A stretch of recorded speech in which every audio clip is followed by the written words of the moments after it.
Assalamualaikum warahmatullahi wabarakatuh. Halo semuanya, perkenalkan nama aku Tantri Nur Aditya Siswanto dengan NIM 2110611025.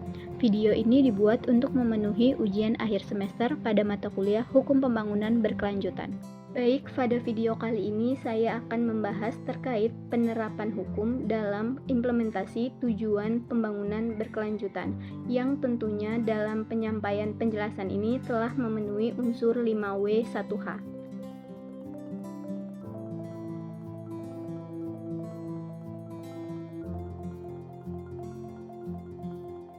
Tujuan pembangunan berkelanjutan atau yang disebut juga Sustainable Development Goals merupakan sebuah program pembangunan berkelanjutan di mana di dalamnya terdapat 17 tujuan dengan 169 target yang terukur dengan tenggat waktu yang telah ditentukan. SDG sendiri adalah agenda pembangunan dunia pada tahun 2030 mendatang yang bertujuan untuk kesejahteraan manusia dan juga bumi.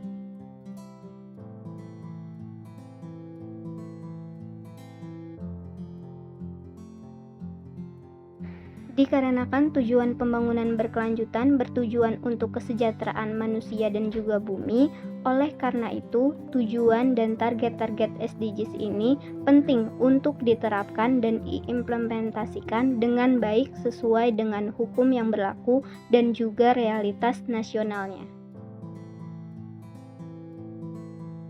Untuk mewujudkan dan melaksanakan TPB atau SDGs ini, Indonesia menjalankan prinsip partisipasi yang inklusif dengan melibatkan 4 platform partisipasi yang dilakukan. Pertama, oleh pemerintah dan parlemen. Kedua, akademis dan pakar. Ketiga, filantropi dan pelaku usaha. Serta keempat, organisasi masyarakat sipil dan media. Apabila dilihat secara global, target TPB yang paling terpenting yaitu dilaksanakan oleh setiap manusia dalam semua negara.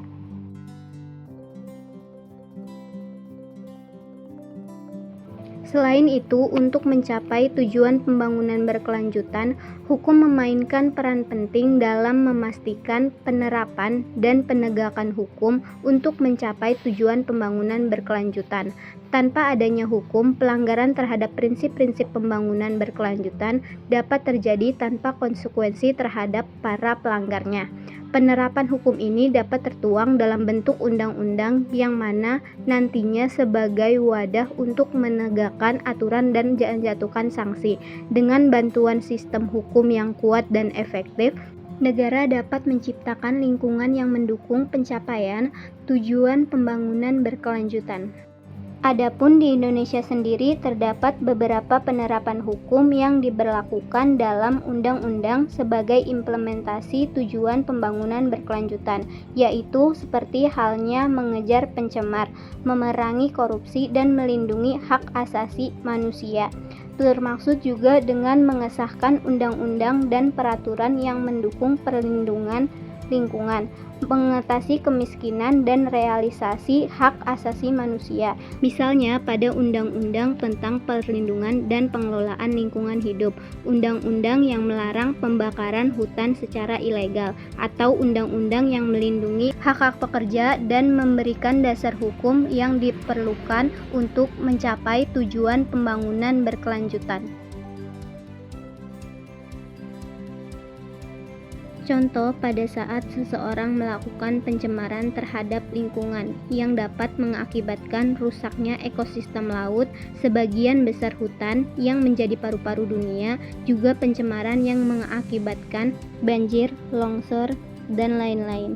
Maka disinilah penerapan hukum sebagai implementasi tujuan pembangunan berkelanjutan diberlakukan, yaitu menerapkan hukum dengan memberikan sanksi yang berdasarkan aturan yang tertuang dalam Undang-Undang Nomor 32 Tahun 2009 tentang Perlindungan dan Pengelolaan Lingkungan Hidup.